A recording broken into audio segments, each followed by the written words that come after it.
I'm Ethan Miller, just your average corporate drone, stuck with this ridiculous passive ability. Get drunk, black out, and become a god. The only problem?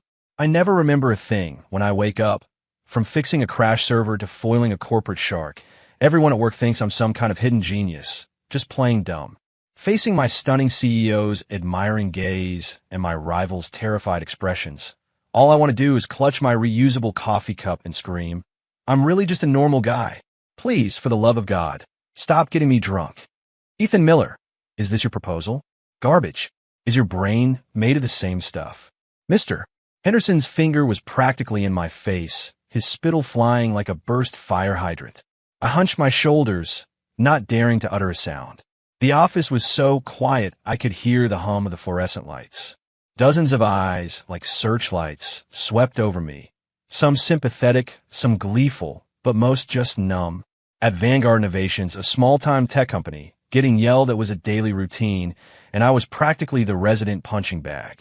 You have one day to redo it. If you can't, you and this garbage proposal can hit the road. Mr.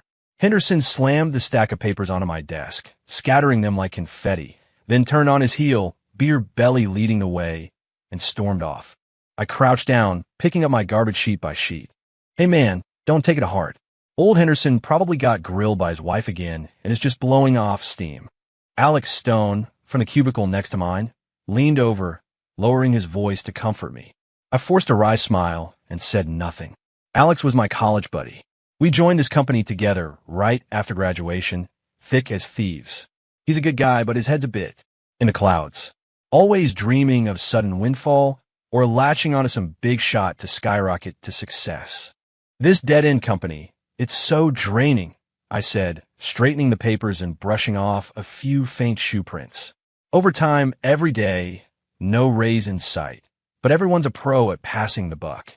Tell me about it. Alex sighed. Come on, Ethan, my treat tonight. Let's grab a few drinks, drown our sorrows. I wanted to refuse. The proposal still wasn't done. But seeing that pile of ruined papers on my desk, a surge of nameless anger shot straight to my head. You're on, till we drop. 7 o'clock that evening, a noisy grill joint downtown. Plastic chairs, sticky tables. It was our late-night sanctuary. Beer, ice-cold and cheap, went down glass after glass. The day's pent-up frustration finally found an outlet. I started ranting about all the company's absurdities, from the attendance policy to project management, especially that sieve of a server architecture. You have no idea. Alex, our company's server is a total joke.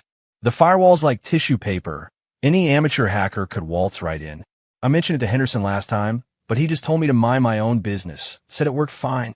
I'm telling you, that junk, if I wanted to hack it, it wouldn't even take half an hour. I could bring it down in minutes. Data wiped. And he wouldn't even have time to cry. As I spoke, I waved my chopsticks around like I was some strategic genius masterminding a world domination plan. Alex kept pouring me more beer, his eyes shining with admiration. Ethan, I knew you were brilliant. You're a hidden gem. Come on, one more round. 3 rounds in, my tongue started to tie itself in knots, and Alex in front of me seemed to double. My last memory was him slurring, Ethan, don't worry, your talent will shine eventually. The rest was lost to the haze. I woke up the next morning to my phone's relentless, life or death ringing. My head felt like it was going to explode. The hangover was brutal. I fumbled for my phone, answered without looking. Ethan Miller, where the hell are you? The whole company's looking for you. Alex's frantic voice, distorted and high-pitched, blasted through the speaker. Looking for me? What happened? The sky fall. I mumbled, still half asleep. It practically did. The company servers were hacked last night, totally crashed. All our data is locked down. I shot up instantly, half sober. What? Hacked? Tell me about it. The tech department worked all night, did jack squat. Now, the whole company's in a panic, clients are blowing up our phones, and Henderson's practically in tears. Alex sounded like the apocalypse was nigh. My heart sank. The boast from the bar last night echoed in my ears. No way it could be that coincidental, right? Get to the office now. There's only one person in the entire company who can save us.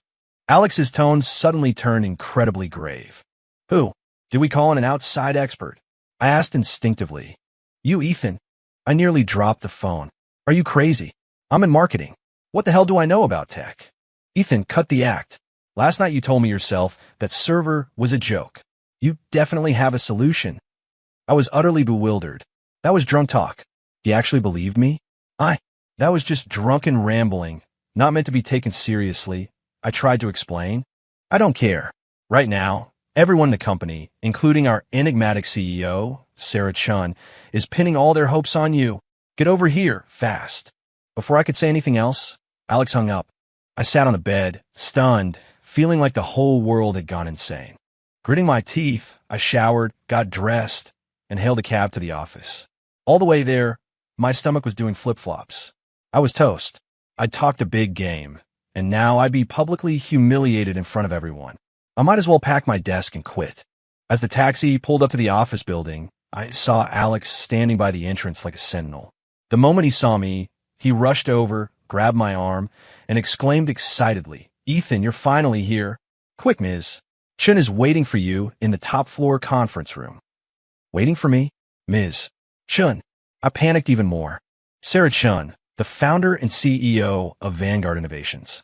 A legendary woman, rumored to have graduated from a prestigious university abroad at a young age, then returned home to start this company from scratch.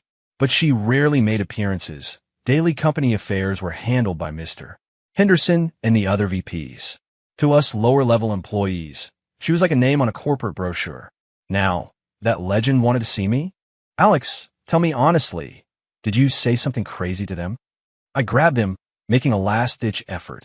Alex gave me an "I know what I'm doing" look, patting my shoulder. Ethan, it's too late to hide it now. I've already spread the word about your skills. Don't worry, this is your big break. Seize the opportunity. I looked at his sincere, almost fanatical eyes, unable to utter a single word. I was doomed. Alex practically dragged me into the elevator. Top floor, the CEO's executive suite. Polished marble floors, minimalist yet chic decor. The air even smelled expensive. In 3 years of working here, this was my first time up. The conference room door was slightly ajar, and hushed, tense voices drifted out. They're demanding 1,000,000 Bitcoin. Are they crazy? That was Mr. Henderson's exasperated voice. This isn't the time for that. Does the tech department have any way to recover the data? A cool, authoritative female voice cut in. I figured that had to be Ms. Chun. Alex took a deep breath, adjusted his collar, and knocked on the door. Come in. Alex pushed the door open, ushered me forward, and then stood a half step behind me, like a loyal bodyguard. All eyes in the conference room instantly fixed on me. Mr. Henderson, the tech lead David Lee, and a few other executives I didn't recognize were seated around a massive conference table, their faces looking grim, like they just attended their own funerals. And at the head of the table sat a woman. She wore a perfectly tailored white pantsuit, her long hair pulled back in a neat bun, revealing a clean but strikingly beautiful face. Her eyes were cool, like deep winter water, with an almost unnerving sharpness that seemed to see everything. This was Sarah Chun. She was younger than I'd imagined, and had an even more commanding presence. Ms. Chun, Mr. Henderson, everyone. Alex cleared his throat, his voice almost announcing good news. I've brought Ethan Miller. Mr. Henderson stared at me for a moment. Then his face contorted with rage. Alex, what the hell is this? Is this a time for jokes? Why bring him here? Is he going to talk the server back to health? I was so embarrassed, I felt my toes curling into knots inside my shoes. Now, Mr. Henderson, don't be so quick to judge. Alex was unruffled, even sporting a knowing, slightly mysterious smile. Just because you couldn't solve the problem doesn't mean no one can. True talent often hides in plain sight. He glanced pointedly at me as he spoke. I wish the floor would swallow me whole. Sarah Chun didn't speak, merely studied me with those cool eyes, her gaze filled with scrutiny and doubt. Ethan Miller, she finally said, her voice soft, but it silenced the entire room. Alex says you have a way to solve this crisis. I opened my mouth, my throat feeling like it was stuffed with cotton. If I said no, that I was just BSGNG, would they believe me? Probably the next second, I'd be flying out of this building. Just as I was internally warring with myself, ready to confess, Alex spoke up again. Ms. Chun, Ethan here is a humble man.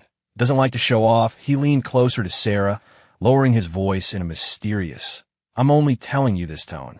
A true genius hides in plain sight, you know? Last night, he told me our company's server architecture was like a child's building blocks to him, completely flimsy. I watched Sarah Chin's eyebrow twitch. Mr.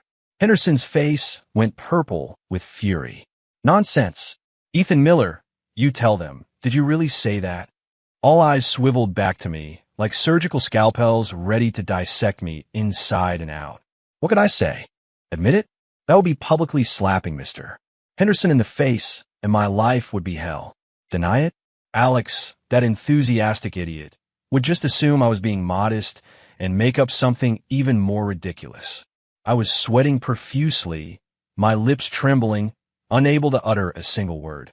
However, my panicked demeanor was, in Alex's mind, interpreted quite differently. See? He's not denying it, Alex exclaimed, slapping his thigh. He's above explaining himself to you guys. That's the mark of a true master, don't you see? The conference room fell into a stunned silence. I saw David Lee, the tech lead, twitch at the corner of his mouth, looking at me as if I were a lunatic. Sarah Chin stared at me for a full 10 seconds. Just when I thought she was about to call security to escort me out, she slowly spoke.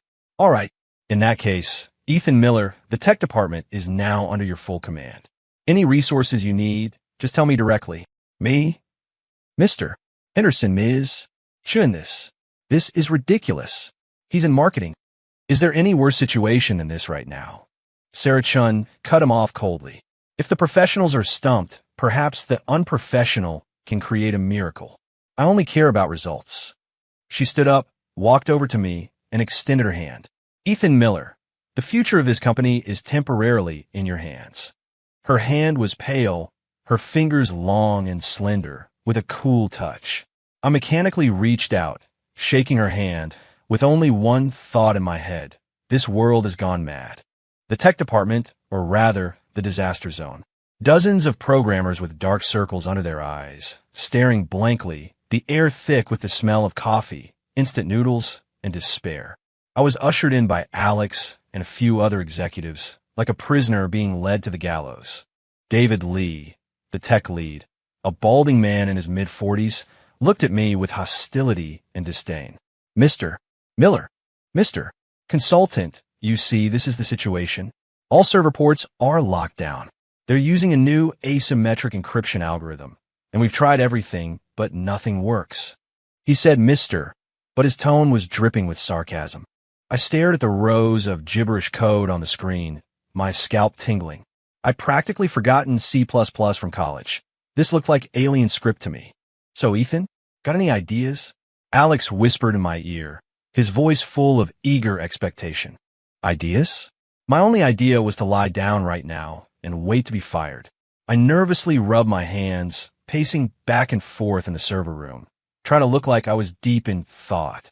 1 step, 2 steps. I saw the fire extinguisher in the corner. 1 step, 2 steps. I saw the window. Jumping from here would be a quick way out. My erratic behavior, of course, was given a fresh interpretation by Alex. See, David? Alex said to the tech lead. Ethan's surveying the physical environment of the entire server room. He's not thinking on a code level, but from a higher dimension. This is called dimensional reduction attack. David Lee's expression contorted further. I couldn't keep up the act. I walked up to a server, pointed at a blinking red light on it, ready to say something random and then admit my incompetence. This light, I began. Everyone held their breath, dozens of eyes staring fixedly at the red light I was pointing at. Why? Why does it keep blinking? I asked a question so dumb it should have been illegal. David Lee's eyes nearly rolled out of his head. That's the hard drive indicator light. It shows the hard drive is reading/writing. Of course it blinks. Oh. I awkwardly withdrew my hand. I was done for. My facade was crumbling. Yet, Alex, once again, saved or perhaps sabotaged me. Amateurs look at the spectacle. Experts look at the method, he exclaimed excitedly to the others. You think Ethan's asking a silly question? Wrong. He's reminding you to pay attention to details. If they can lock down our system, They must have left a trace in the most inconspicuous place. That blinking hard drive light is the key to solving this. Me, David Lee. The tech guys, everyone exchanged glances, their faces a mix of I don't understand, but it sounded impressive. David Lee, half believing, walked to the server and pulled up the hard drive's read/write logs. He stared at the screen for a few minutes, and his face suddenly changed. No. Something's wrong, he exclaimed, looking up sharply, his voice trembling. There's an extremely tiny data stream in the log, repeating every 0.01 seconds, disguised as normal system activity. This is a backdoor. The hacker left a backdoor. The entire tech department erupted. He found it. He actually found it. Oh my God, it was hidden so deep. We looked all night and didn't find it. Mr. Miller's a genius. He spotted the problem at a glance. I stood frozen in place, my hand still pointing at the red light, completely petrified. I just pointed randomly. Alex walked over to me, slapped me hard on the shoulder, looking at me with a brother, you didn't disappoint me expression, tears of excitement in his eyes. Ethan, you're my hero. I looked at him, my mouth opening and closing, but in the end, I didn't say a word, because I realized things were spiraling in a direction I completely couldn't control. With the back door found, the tech department was energized, their morale soaring. David Lee's attitude towards me did a complete 180 from disdain to reverence. He brought his laptop over to me, respectfully asking, Mr. Miller, we found the back door, but the encryption algorithm is still unbreakable. What do you suggest we do next? I stared at the dense characters on the screen, my eyes protesting. What could I suggest? I could only continue my pacing and thinking method, walking circles around the server room, frantically trying to figure out how to make a graceful exit. Time ticked by, and the tech department fell into another stalemate. Mr. Henderson called several times, saying clients were ready to pursue legal action. I was a wreck, sweat soaking the back of my shirt. Ethan, is the situation not ideal? Alex leaned in again, understandingly. Do you need some? Catalyst? Catalyst? I didn't understand. Alex winked at me, lowering his voice. Booze. Last night, you had some drinks, and that's when you said all those brilliant things. Maybe. You need a drink? I froze. He was right. Last night I got drunk, spouted a bunch of nonsense, and today the company's server actually had a problem. Now, I was thrown into this, and my only successful experience was finding that back door, and that inspiration seemed to come from my drunken ramblings last night. Could it be that drinking actually made me smarter? The thought was absurd, even to me. But right now, it seemed like the only lifeline. Go give me a bottle of liquor. I gritted my teeth, throwing caution to the wind. Something strong. Might as well go out with a bang. At least the company legend would be about that marketing guy, Ethan, who bravely drank to save the company and sacrificed himself, rather than that idiot who pretended to be a genius and failed spectacularly. Alex's eyes lit up, and he immediately went to do my bidding. A few minutes later, he slunk back, carrying a black plastic bag. He pulled out a bottle of, well, let's just say it wasn't top-shelf vodka. Ethan, this was all I could find near the office. It's definitely strong enough. I stared at the green bottle, swallowing hard. At that moment, Sarah Chun walked into the server room. Seeing the vodka in my hand, her beautiful brows furrowed slightly. What's going on here? Before I could speak, Alex rushed to explain. Ms. Chun, you see, great minds need inspiration, and liquor is Ethan's source of inspiration. As the saying goes, a poet writes 100 verses with a cup of wine.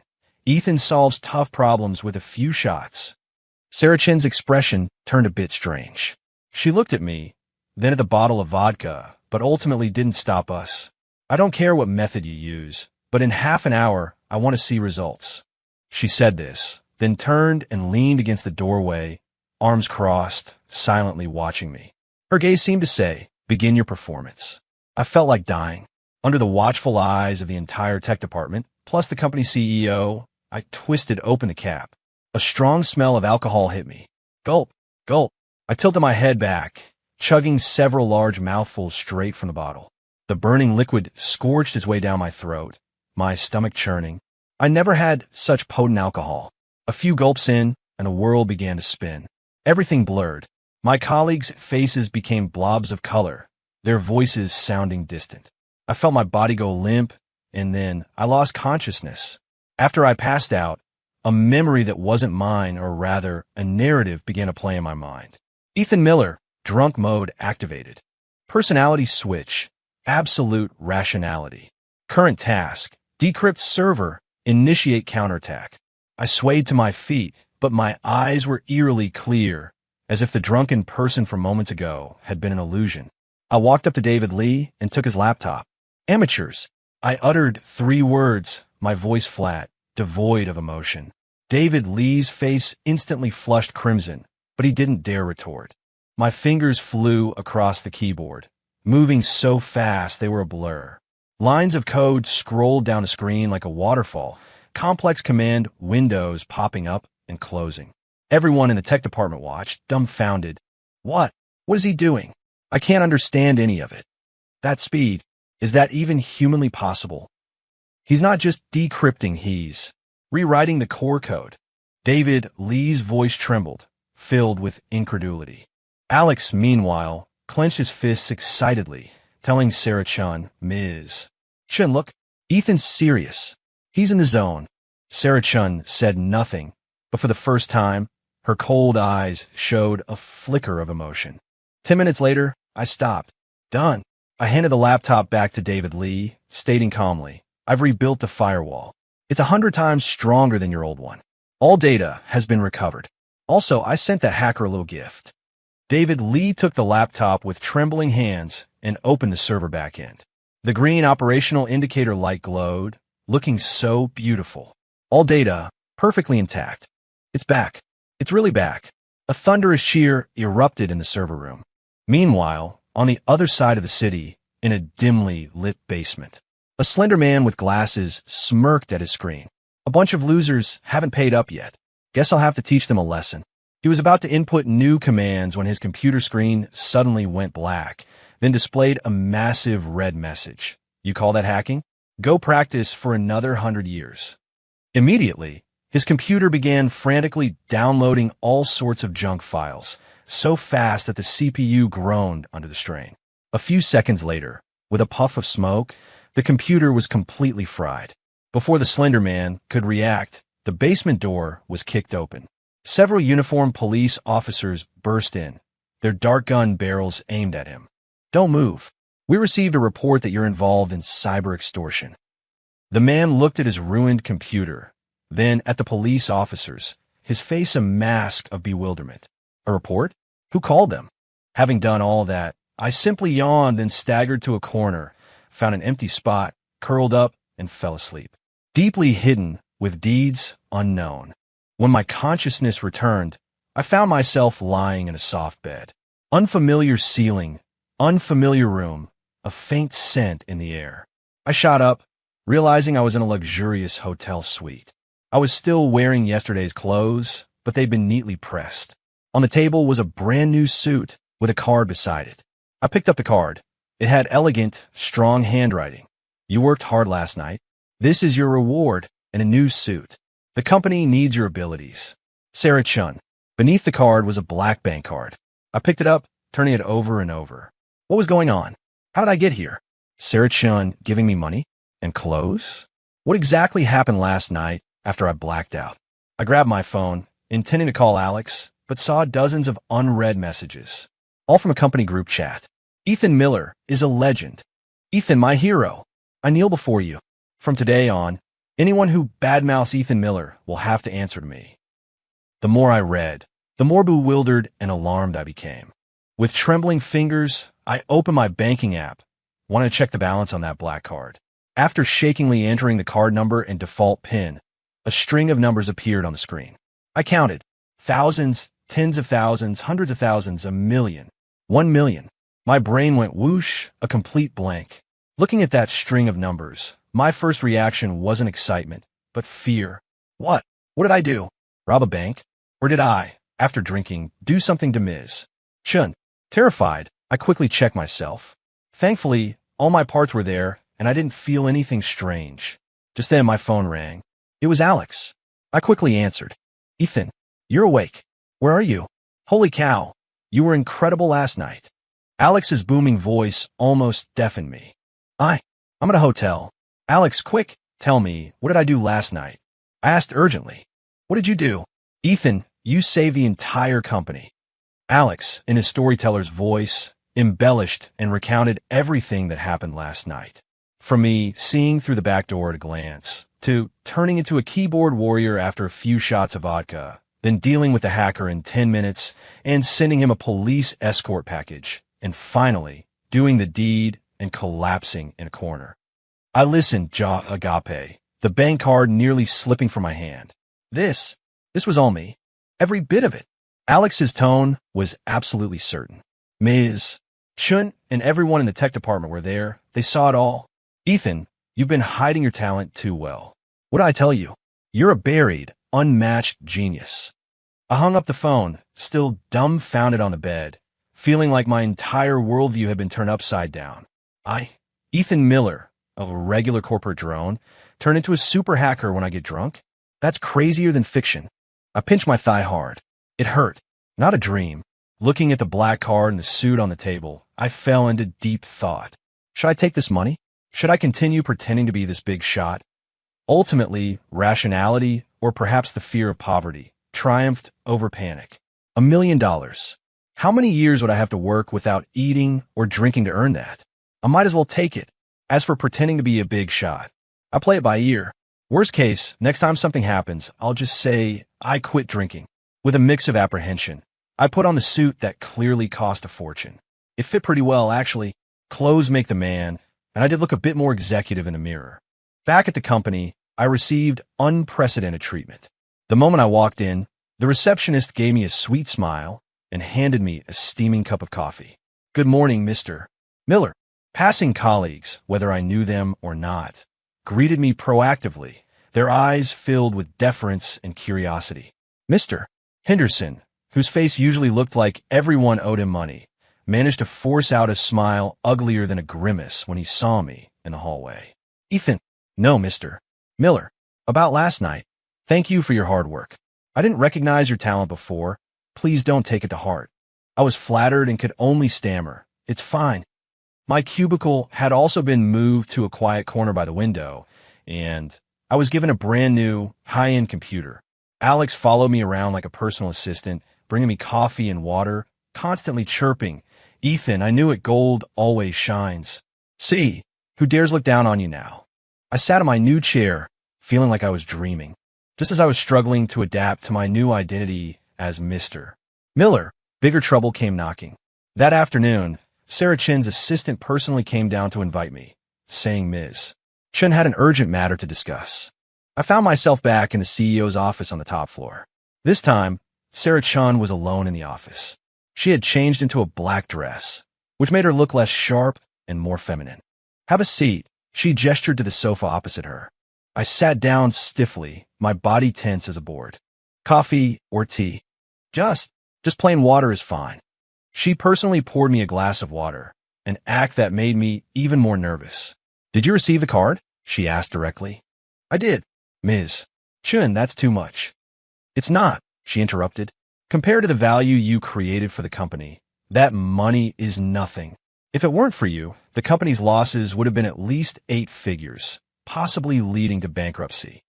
I didn't know how to respond, so I just took a sip of water to hide my discomfort.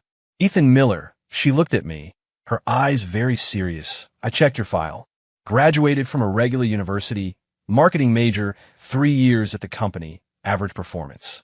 But you possess top-tier computer skills. Why? Here it came. I knew this question was coming. My mind raced. How should I explain? Say I'm a prodigy, self-taught, too fake. Say I had a mentor. Where's this mentor now? Just as I was about to run out of excuses, Alex's conspiracy theory flashed through my mind. Right, be humble. A great master hides in plain sight. I took a deep breath, trying to appear calm, then said in a deliberately profound tone, some things don't need to be known by everyone. As soon as I said it, I got goosebumps. To my surprise, Sarah Chen nodded, seemingly accepting my explanation. I understand. She looked at me, her eyes holding something I couldn't quite decipher. I was out of line. She actually believed me.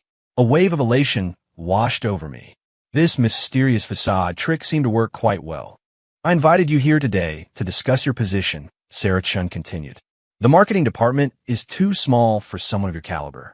I'm planning to establish a special advisory office, reporting directly to me, specifically to handle various corporate crises. I want you to be the chief advisor for this department. Your salary will be 10 times what it is now, plus company shares. What do you think? 10 times my salary, plus shares? My heart skipped a beat. This was a godsend. I almost blurted out, I accept, but what little rationality I had left told me not to. I wasn't a chief advisor. I was just a poor guy who transformed when he got drunk. What if next time I got drunk, I didn't turn into a hacker, but a breakdancing champion? I'd be dead meat, wouldn't I? Ms. Chun, I think I prefer my current job. I stammered, awkwardly refusing. Sarah Chun was taken aback. She probably didn't expect anyone to refuse such a generous offer. She looked at me, her eyes filled with even deeper scrutiny. Why? I like freedom. I don't like being constrained. I continued to bluff, my cheeks burning. Being a regular employee is fine. I finished, subtly observing her expression. There was no disappointment on her face, but rather a knowing smile. Understand, she said. I was thinking too simply. People like you aren't swayed by worldly fame and fortune. Me? No, I love fame and fortune, okay? I dream about it. However, we can discuss the position later, but the company is facing a major problem right now, and I might need your help again. Sarah Chin's expression turned serious. My heart sank, just as I feared. Our biggest competitor, Genesis Tech, recently poached half of our core technical staff and has been spreading rumors in the market, saying they plan a hostile takeover. Affected by this news, our company's stock price has dropped 30% in 3 days, and many partners are wavering.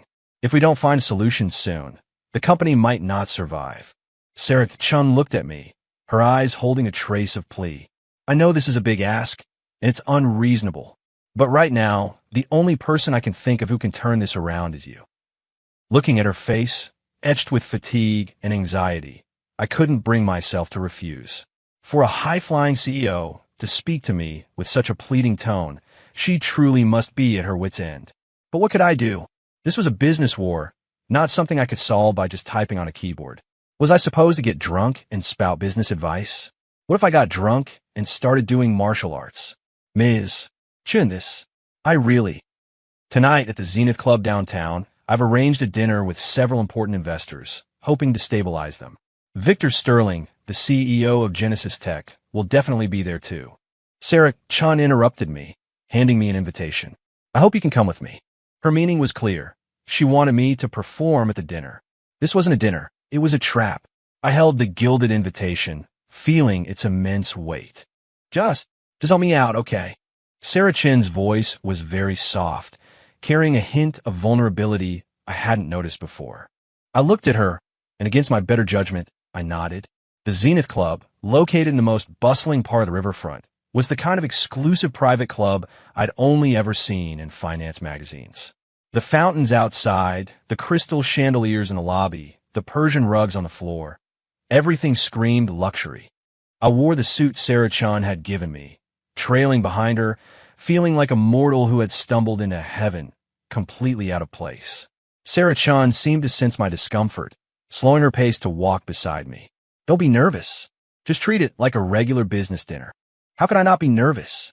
Soon, I was going to be pushed onto the battlefield as a secret weapon. A waiter led us to a grand private dining room where 7 or 8 people were already seated, all impeccably dressed in suits, exuding an air of seasoned business veterans. Ms. Chun, you're finally here. We were getting anxious. A bald middle-aged man stood up, greeting us warmly. My apologies for the wait. Traffic was a bit heavy, Sarah Chun replied gracefully, then turned to introduce me. This is my special advisor, Ethan Miller. The investors' gazes swept over me, their eyes clearly showing disdain and confusion. What kind of special advisor could a marketing kid be? Sarah Chun caught their expressions, but offered no further explanation, simply pulling me to sit beside her. Come ms. Chun, let me introduce you. This is Mr. Sterling from Genesis Tech, the bald man said, pointing to a young man across the table. I followed his gesture. He was a man in his early 30s, wearing gold-rimmed glasses, with a refined appearance but eyes that held a hint of cunning and arrogance. He was Victor Sterling. Victor Sterling saw me, and a mocking smile played on his lips. Ms. Chun, does Vanguard Innovations not have anyone else? Why bring an intern to an event like this? As soon as he spoke, a low ripple of laughter spread around the table. Sarah Chen's face darkened. I wished I could vanish on the spot. Mr. Sterling, you jest. Mr. Miller here is our company's cornerstone, Sarah Chen retorted, her voice icy. Oh, cornerstone. Victor Sterling laughed exaggeratedly. I heard your company's stock price is almost tanking. Is this cornerstone for throwing at your own feet? His words were venomous. Sarah Chen's lips trembled with anger, but she couldn't find a suitable comeback. The atmosphere at the table became incredibly awkward. The investors sat poker-faced, enjoying the show. I felt like I was sitting on pins and needles, believing I was the culprit who caused Sarah Chen to be humiliated. Come on, let's not just talk, everyone. Let's eat and drink. The bald man tried to smooth things over. The food and drinks were quickly served. Victor Sterling raised his glass, the first to stand, aiming directly at Sarah Chen. Ms. Chen, I toast you. Business is war, and I've been a bit ruthless this time, but it's for a better future for both our companies. As long as you agree to my acquisition plan, I promise the Vanguard Innovations brand will be preserved, and you can continue as CEO. This wasn't a toast. It was an ultimatum.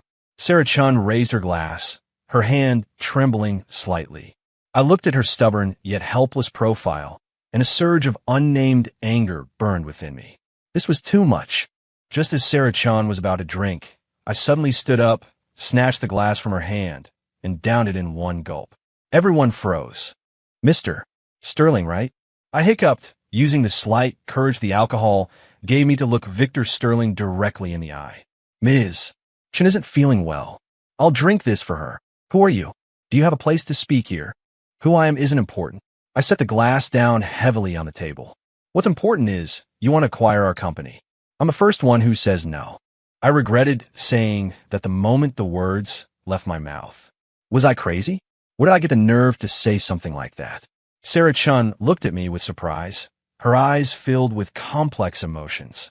Victor Sterling laughed as if he'd heard the funniest joke. Just you? A fresh-faced kid? Just me, I said, sticking my neck out, stubbornly refusing to back down. Fine, you've got guts. Victor Sterling laughed, infuriated. If you can drink me under the table tonight, I'll put the acquisition on hold. But if you pass out, Ms. Chun has to sign the letter of intent for the takeover right here, in front of everyone. He was trying to use alcohol to humiliate me and force Sarah Chen's hand.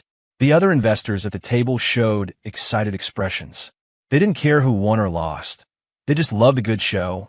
Sarah Chen tugged at my sleeve, whispering, Ethan, don't be reckless. You can't outdrink him. I knew that, but now I was stuck between a rock and a hard place.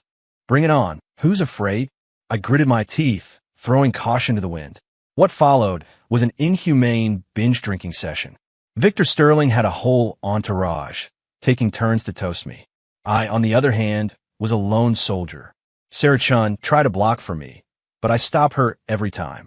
I don't know how much I drank, only that the figures in front of me swayed more and more, and the dishes on the table started dancing.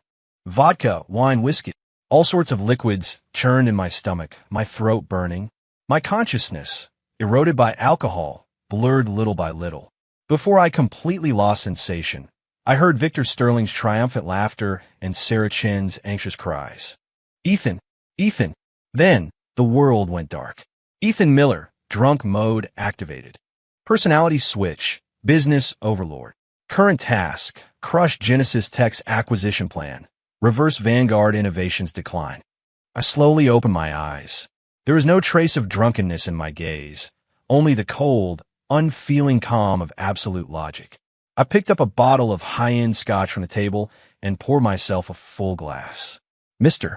Sterling, the game you were playing just now? Time to change the rules. My voice was soft, but it clearly reached everyone's ears. Victor Sterling looked at me, and an inexplicable dread settled in his chest.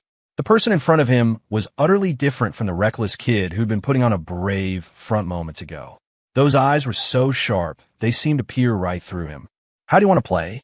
Victor Sterling forced himself to remain calm. I raised the glass, swirling the liquid gently. Simple. I drink a glass, and I ask you a question. If you can't answer, or you answer incorrectly, you drink 3 glasses. Arrogant. One of Victor Sterling's VPs scoffed from behind him. I ignored him, simply looking at Victor Sterling, a cold smile playing on my lips. What scared? Cornered publicly. Victor Sterling had no choice but to accept. Fine. I like to see what kind of tricks a fresh-faced kid like you can pull. I tilted my head back and drained the glass. First question. I set the glass down, my gaze like a knife. Why did Meridian Corp, your biggest client last quarter, suddenly terminate its cooperation with you? Victor Sterling's face instantly changed. This was core company confidential information. Meridian Corp. S orders accounted for nearly 40% of their company's revenue. This sudden termination almost caused their cash flow to rupture. He had spent a fortune to suppress this news and stabilize the stock price. How did this person know? I don't know what you're talking about. Victor Sterling's eyes darted away. Don't know. I smiled.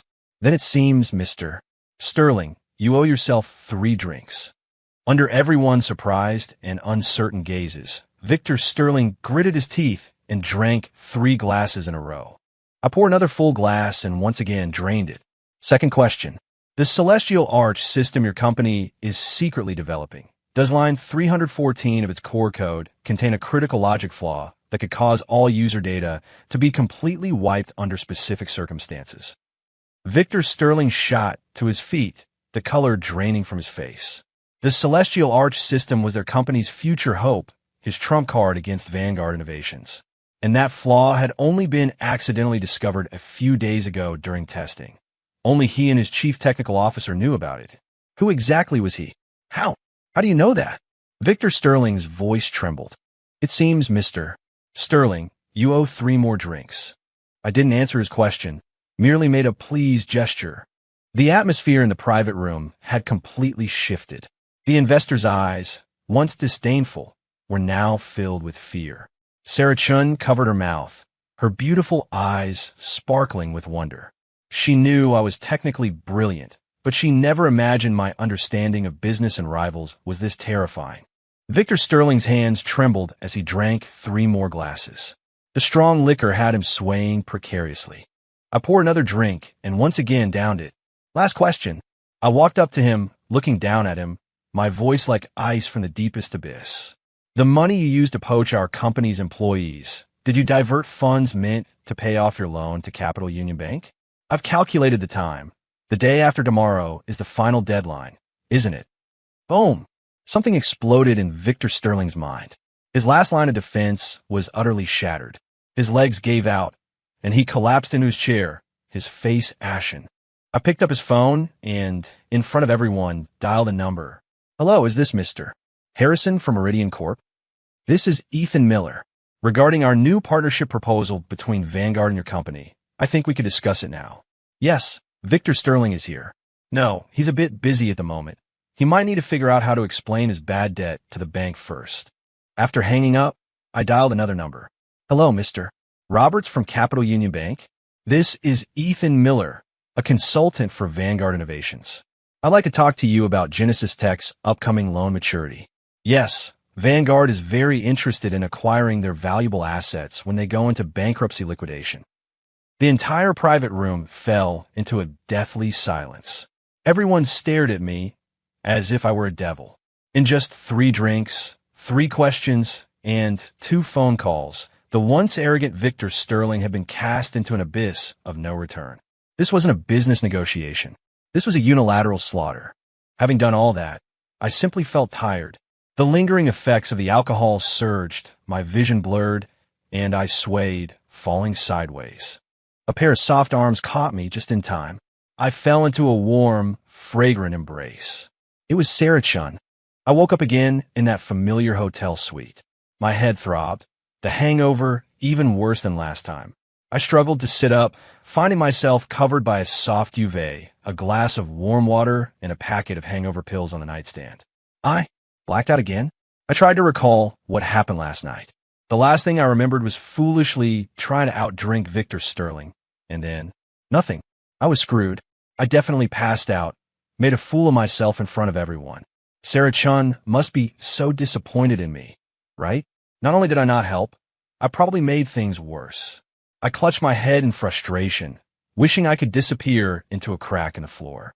I picked up my phone, intending to text Sarah Chun an apology, but saw a message from her, sent half an hour ago. Eat something when you wake up. I had the hotel send breakfast. Last night, thank you. Thank me? For what? For making a spectacle of myself while drunk? I was completely bewildered and decided to call Alex. The moment he picked up, Alex's voice, like a loudspeaker, boomed. Ethan, my brother, you're a god, a living business deity. What happened now? My brain ached from his shouting. What happened? Your miracle last night is already the talk of the entire industry. Then, Alex, with his storytelling flair, recounted the miracle of last night. For me, solving everything in 3 drinks and 3 questions, to dismantling Genesis Tech with 2 phone calls, and finally, gracefully collapsing, drunk in a beautiful woman's arms. My jaw nearly dropped to the floor as I listened. This was me. I asked, incredulous. Absolutely. There were a dozen people in that private room. They all saw it. Victor Sterling was paralyzed on the spot. And this morning, Genesis Tech stock price hit rock bottom. Rumor has it their assets have already been seized by the bank. And Mr. Harrison, the CEO of Meridian Corp, personally came to our company this morning, specifically asking to meet with you to discuss a partnership. Ms. Chen couldn't even stop him. Ethan, you're famous now. The industry's buzzing about our wine-saved consultant at Vanguard Innovations, who can make fleets of ships disappear with a flick of his wrist. I hung up, still in a daze. If the last time was a coincidence, what about this time? Did I really become another person when I got drunk? An omnipotent monster? I looked at my own unremarkable face in the mirror, a deep chill running through me. Who else was living in this body? Fear, an unprecedented fear, seized me. I was afraid of this unknown self, afraid of this feeling of losing control. I decided, from today on, not a drop of alcohol. I couldn't let that monster out again. However, fate seemed to love playing tricks on me.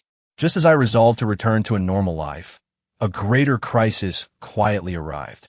That afternoon, I was at my desk trying to figure out how to decline Meridian Corp as partnership offer when Sarah Chen's assistant appeared again. Mr. Miller, Ms. Chen would like to see you in her office.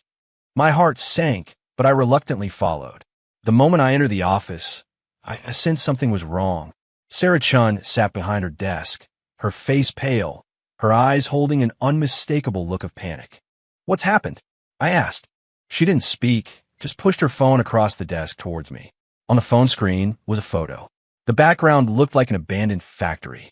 A girl in a white dress was tied to a chair, her mouth taped shut, her eyes filled with terror. I recognized the girl. It was Sarah Chen's younger sister, Chloe, a college student. Below the photo, there was a line of text. If you want your sister to live, have your wine sage advisor come alone with a case of liquor to the abandoned steel mill on the east side. Remember, no police, or you'll be collecting her body. My head went THUMMP. Kidnapping. And they specifically demanded me. Who did this? My voice trembled. It's probably Victor Sterling. Sarah Chen's voice was icy. He's been pushed to the edge. He's capable of anything. Then we should call the police right away. I urged. We can't call the police. Sarah Chun stood up excitedly. They said they'd kill her if we do. I can't gamble with my sister's life. She looked at me, her eyes filled with pleading and dependence, like a drowning person grasping at a last straw. Ethan Miller, I know this is an unreasonable request, and it's dangerous. But right now, only you can save her. I looked at her bloodshot eyes, my mind a jumbled mess. Me go. What could I do? Challenge the kidnappers to a drinking contest? Sober, I was just a weak corporate drone. But if I didn't go, Chloe might actually die. That was a living human life. My mind waged an internal war.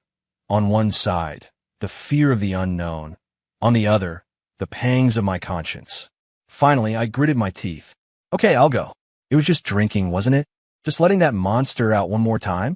To save a life, I'd do it. But I have one condition. I looked at Sarah Chun, saying each word clearly.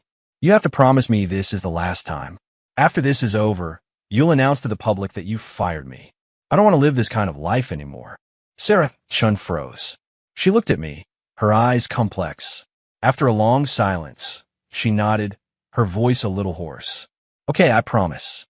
East Side, abandoned steel mill. The setting sun's afterglow painted everything here in hues of blood. Rust-eaten steel frames stood like the bones of giant beasts, emitting mournful creaks in the wind. I walked alone, carrying a case of vodka, into this steel graveyard. As per their demands, I'd left my phone outside the factory. Now I was completely cut off from the outside world. The factory interior was massive and empty, the floor covered in dust and debris. Every step I took, I could hear my own heartbeat like a drum. I'm here, and I brought the liquor. Where's the person you wanted? I shouted, summoning my courage. My voice echoed in the cavernous factory, sounding fragile. You've got guts, coming alone. From behind a railing on the second floor, several figures emerged. Leading them was a grim-faced Victor Sterling. Beside him stood several burly, menacing men, all carrying steel pipes and machetes. And behind them, Chloe was tied to a pillar, her mouth gagged, looking at me in terror. Victor Sterling, you're insane. Kidnapping is a crime. I yelled, tried to sound tougher than I felt. Crime. Victor Sterling laughed maniacally. You ruined me, destroyed my family. And you talk to me about crime? Today, I'm going to make you and that bitch Sarah Chun both pay. He pointed at the case of liquor in my hand. Open the booze and drink it. I want to see if you, the wine sage, really have 3 heads and 6 arms. He wanted to see me drunk and then kill me. I knew it. I had no escape. I placed the case of liquor on the ground, opened it, and pulled out a bottle of vodka. Twisting off the cap, I looked at the clear liquid, my heart filled with mixed emotions. This stuff was the source of my power, and also the root of all my fears. Drink. Why aren't you drinking? Scared. Victor Sterling urged, his voice arrogant. I took a deep breath, closed my eyes, and tilted my head back, chugging. The burning liquid flowed down my throat, like igniting a fire. 1 bottle, 2 bottles, 3 bottles. I don't know how much I drank, only that the world spun and my stomach churned. Before my consciousness completely sunk, I saw Victor Sterling's twisted, triumphant face, saw the burly men approaching me with steel pipes, and saw the desperate tears in Chloe's eyes. I'm sorry, Miss Chun. I might have to break my promise. Ethan Miller, drunk mode activated. Personality switch, combat master. Current task, eliminate all threats, rescue hostage. I opened my eyes. The world, to me, became incredibly clear, as if entering bullet time. The movements of those burly men seemed as slow as snails. The one in front, wielding a steel pipe, swung it towards my head. My body didn't even move. I merely tilted my head slightly, easily dodging the fatal blow. At the same time, my right hand shot out like lightning, grabbing his wrist as he swung the pipe, and gave it a slight twist.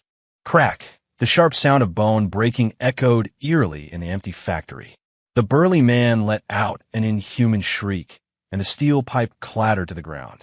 I didn't pause, pulling and pushing in one fluid motion, using his body to collide with another burly man attacking from the side. The two tumbled into a heap. The remaining men watched, dumbfounded. They never expected this drunken, swaying figure to suddenly become so terrifying. Go, all of you, kill him. Victor Sterling shrieked in a panic. The burly men, summoning their courage, swung their machetes, surrounding me from all directions. My eyes showed no emotion, as if watching a group of children waving toys. My foot tapped lightly on the ground, picking up the fallen steel pipe. The next second I moved. No one saw my actions clearly. They only saw a black blur, weaving among them. Each flicker was accompanied by a scream and the sound of breaking bones. Clang! Clang! Clang! Steel pipe clashed with machetes, sparks flying. But not a single machete touched my clothes. Less than 30 seconds. The fight was over. The burly men all lay on the ground, clutching their broken limbs, groaning in pain. Their weapons were scattered everywhere. And I still stood in place, holding the steel pipe, not a speck of dust on me. The entire factory was silent, save for Victor Sterling's heavy breathing. He stared at me in terror, backing away step by step, until his back hit the railing, nowhere left to go. You stay away. You're not human. You're a demon. I said nothing, simply tossed the steel pipe aside. The heavy pipe arced through the air, accurately embedding itself a few inches deep into a concrete pillar 15 feet away. Victor Sterling's legs gave out from fright, and he collapsed onto the ground, a foul smell emanating from his pants. He had actually wet himself. I didn't spare him another glance, turning and walking up the stairs to the second floor. I approached Chloe, who was tied up, and with a simple tug, effortlessly snapped the ropes binding her, then ripped the tape from her mouth. Who are you? Chloe asked, her voice trembling, looking at me. I didn't answer. The alcohol-induced power was rapidly fading. A strong sense of exhaustion and dizziness washed over me. My body swayed, vision blurred, and I completely lost consciousness. The moment I fell, I seemed to see the factory gates burst open and countless lights and figures pouring in. Leading them was Sarah Chun. I woke up in a hospital bed. White ceiling, smell of disinfectant, and 4-needle in the back of my hand. I moved, my whole body aching as if a truck had run over me. You're awake? A familiar voice sounded beside me. I turned my head and saw Sarah Chun sitting by my bed. She was in casual clothes, her face showing unmistakable exhaustion and worry, but her eyes were bright. How'd I get here? I spoke, my voice hoarse as if it were on fire. You had alcohol poisoning and acute gastric hemorrhage. The doctor said if you'd arrived a minute later, it would have been dangerous. Sarah Chin's voice held a trace of lingering fear. I froze. Alcohol poisoning? Gastric hemorrhage? Looks like I really overdid it this time. Chloe? How is she? I asked urgently. She's fine, just a little shaken, already home. Sarah Chin looked at me, her eyes complex. She told me you saved her. My heart sank. I didn't know how to explain. And Victor Sterling and his men? The police took them away. Kidnapping, assault, multiple charges. They'll probably be locked up for life. I sighed in relief. At least one big problem was solved. Silence fell in the hospital room. I didn't know what to say. Sarah Chin also seemed lost in thought. After a long while, she spoke, her voice very soft. Ethan Miller, who exactly are you? Here it was again, the ultimate question. I gave a wry smile, deciding to tell the truth. Anyway, my request was to leave the company, and I wouldn't be seeing her again after this. Ms. Chun, if I told you I'm just a normal person, and I don't even know what happens when I get drunk, would you believe me? I looked into her eyes, ready for her doubt and disbelief. However, she nodded. I believe you. This time, it was my turn to be stunned. You believe me? I do, she repeated, her eyes incredibly earnest. Before you went to the factory, Alex told me everything about you, including the part where you transform when you're drunk. Me? Alex, that blabbermouth. At first, I didn't believe it. I thought it was absurd, Sarah Chun continued. But from a server incident to the acquisition crisis, and now this. I have no choice but to believe. So you called the police? I asked. She nodded. Immediately after you left, I called the police. I couldn't let you go alone. Luckily, by the time we arrived, you'd already handled all the trouble. She looked at me, her eyes filled with apology. I'm sorry for dragging you into such a dangerous situation. It's fine, at least Chloe's safe, I said, trying to sound casual. The doctor said your body has serious issues due to your long-term, irregular lifestyle and this excessive drinking. He advised you never to touch alcohol again. My heart stirred. That suited me just fine. Perfect, I said. From now on, I won't have to be that wine sage anymore. I looked at her, saying earnestly, Ms. Chun, don't forget what you promised me. Sarah Chin's body stiffened. She was silent for a long time, so long I thought she would renege. Okay, she finally nodded, her eyes a little red. When you're discharged, I'll process your resignation. Your shares will be converted into cash for you. No need, I shook my head. I've already received enough. The shares are your investment in my future, and since there's no future, I can't take them. I just wanted to distance myself as quickly as possible and return to my mundane, safe life. Sarah Chun looked at me, her lips moving as if to speak, but finally, it became a sigh. You get some rest. I'll leave now. She stood up, walking out of the ward with a hint of melancholy. Watching her back, a strange feeling welled up in my heart. But soon, that feeling was replaced by the joy of imminent freedom. Goodbye, Mr. Miller. Goodbye, Wine Sage. Hello, Ethan Miller. The day I was discharged, the weather was beautiful. I finished my resignation paperwork and returned everything the company had provided. Alex cried his eyes out, clinging to my leg, begging me not to go. Ethan, you can't leave. Well, I do if you leave. My dream of a big shot, my life as a talent scout, it's all over.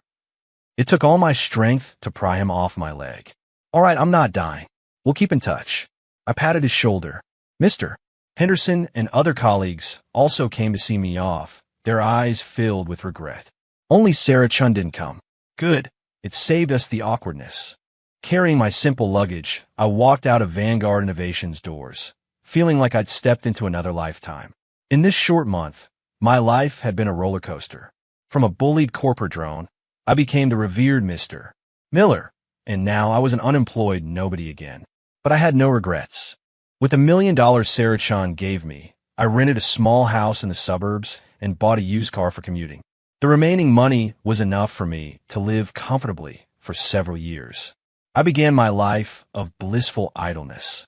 Every day, I woke up naturally, read books, played games, or drove to the outskirts to fish. No KPIs, no boss yelling, no endless business dinners. This peaceful and ordinary life was what I truly wanted. I blocked all work-related contacts, including Sarah Chun. I thought my life would continue peacefully like this. Until that day, an unexpected visitor arrived. That afternoon, I was watering my new succulents in the yard when there was a knock at the door. I opened it and saw someone I never expected. Chloe Chun. She wore simple athletic wear, her hair tied in a ponytail, looking youthful and vibrant, completely without the terror she'd shown at the factory that day. Ethan, she asked, a little uncertainly, seeing me. That's me. How did you find this place? I was a bit surprised. I got the address from Alex. She stuck out her tongue playfully. My sister didn't want me to come. I snuck out. Is there something you need? I came to thank you, she said, pulling out a delicate thermos from behind her back. I made some soup myself for you to recover. I couldn't help but smile wryly, but I invited her in. Thank you for saving me that day at the factory, she said, sitting on the sofa, hugging a cushion, her big eyes blinking at me. You're really amazing, like a superhero from a movie. I'm no superhero, just lucky. I poured her a glass of water. No, you weren't just lucky, she pouted, rebutting. My sister told me all about it. When you drink, you become super powerful. Like the Hulk. Her analogy made me chuckle. How's your sister doing, by the way?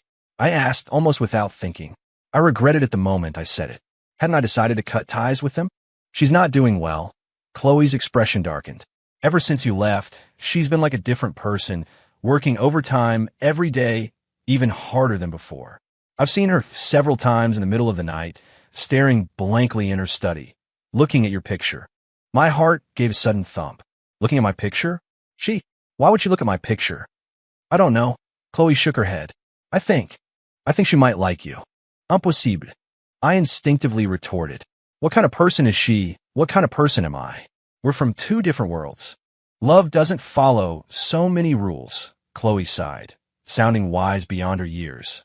Ethan, I can tell you like my sister too, right?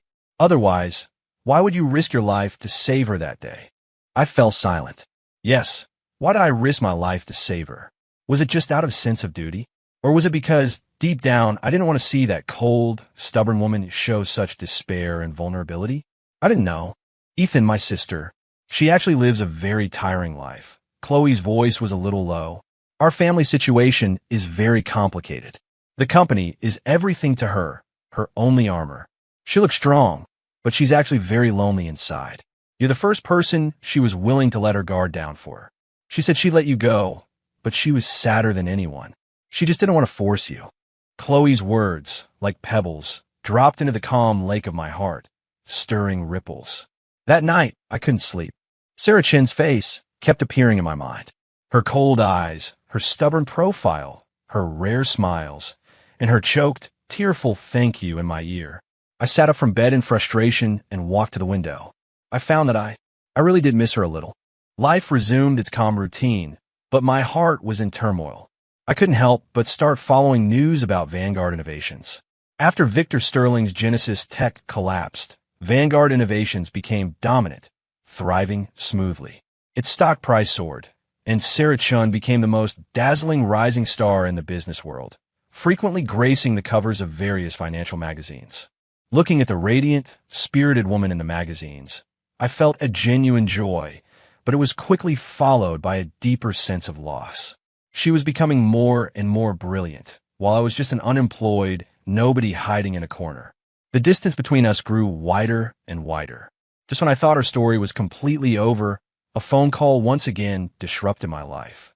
It was Alex, his voice more anxious and panicked than ever before.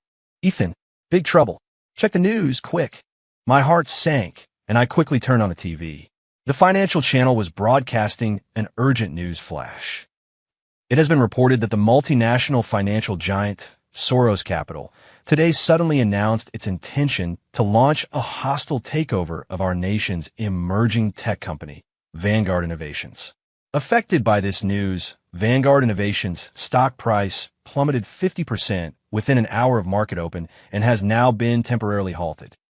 Soros Capital? That name resonated deeply with me.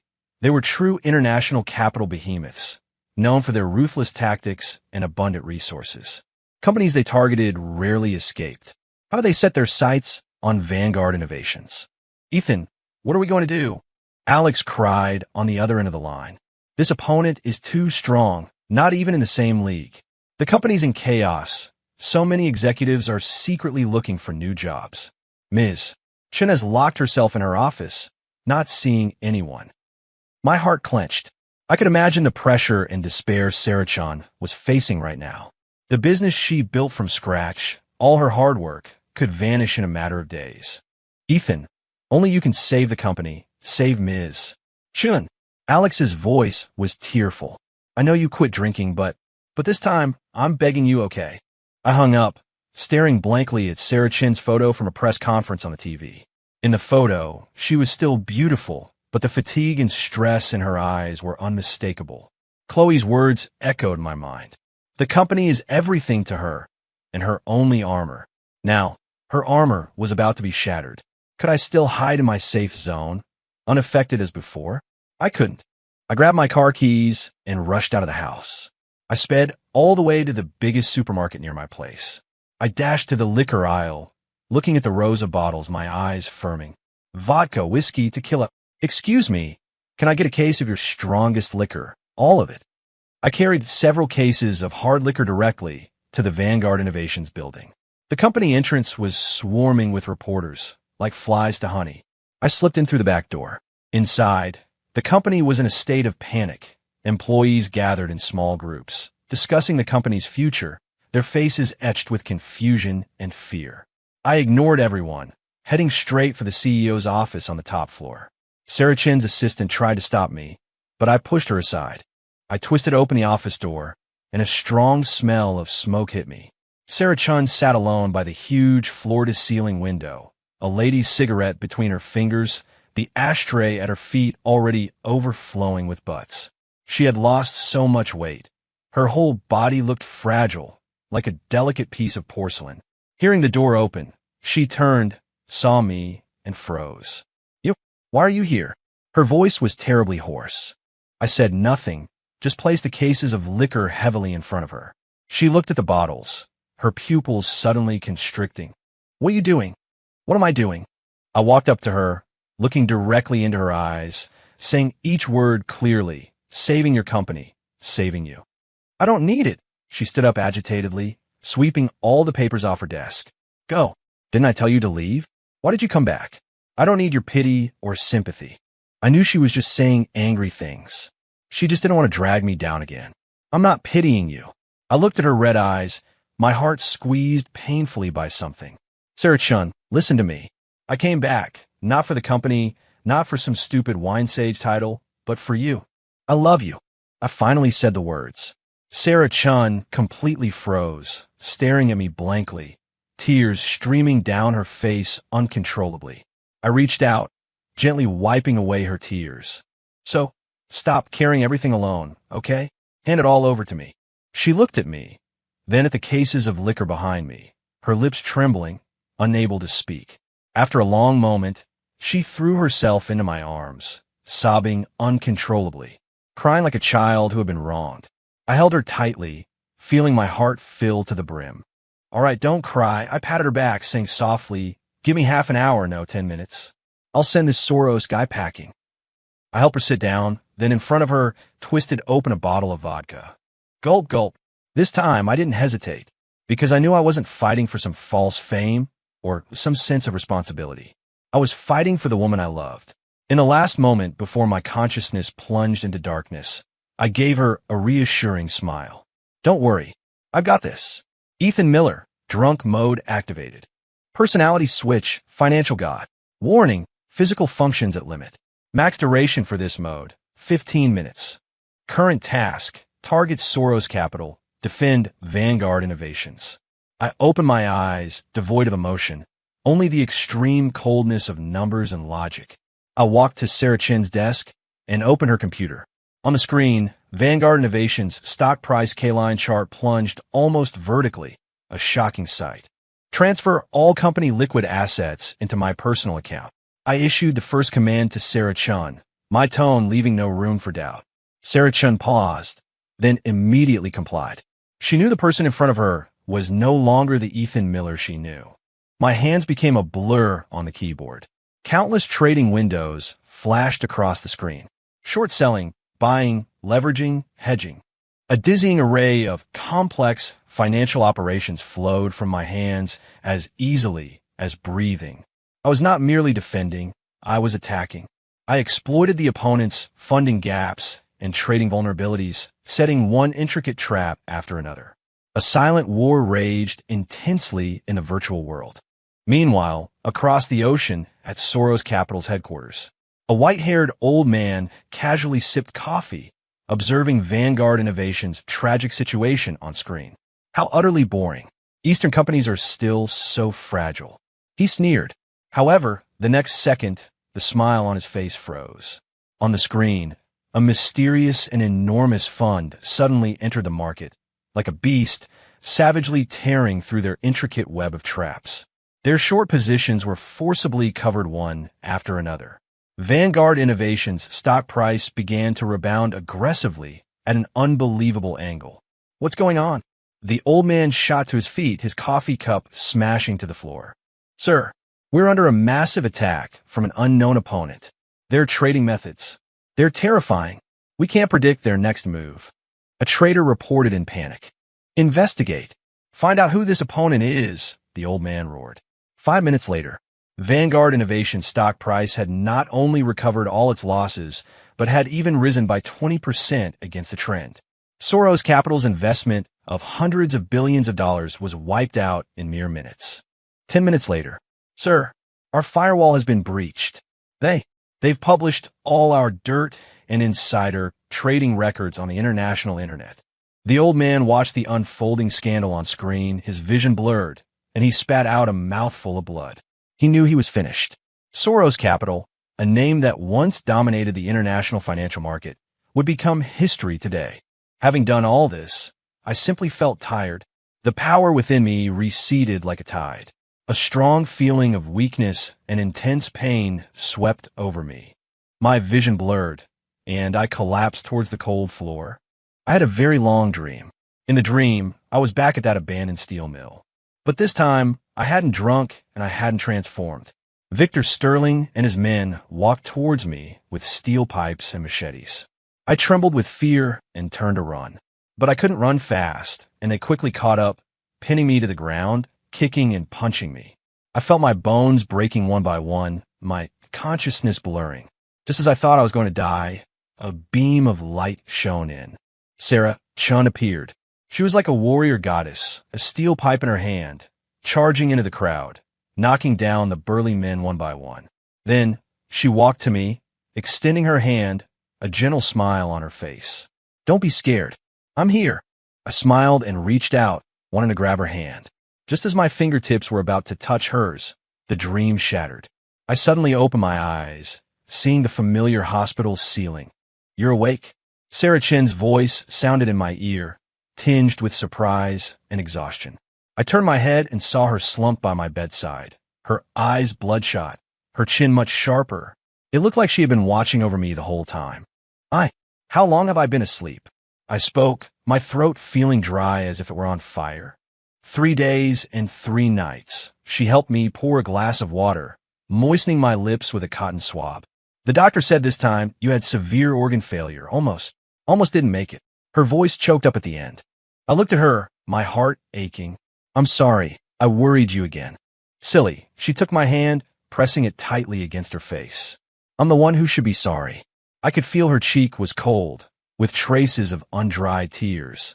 "The company, how is it?" I asked. She smiled like a child. "We won. Soros Capital has announced bankruptcy liquidation. Now Vanguard is the hottest tech company in the world." "That's good." I sighed in relief, feeling a wave of exhaustion. "Ethan Miller." She suddenly looked at me seriously. "Let's get married." "Me?" I wondered if I was still dreaming. "You? What did you say?" I said, "Let's get married." She repeated, her gaze firm and unwavering. "I don't want to lose you again. From now on, let me protect you."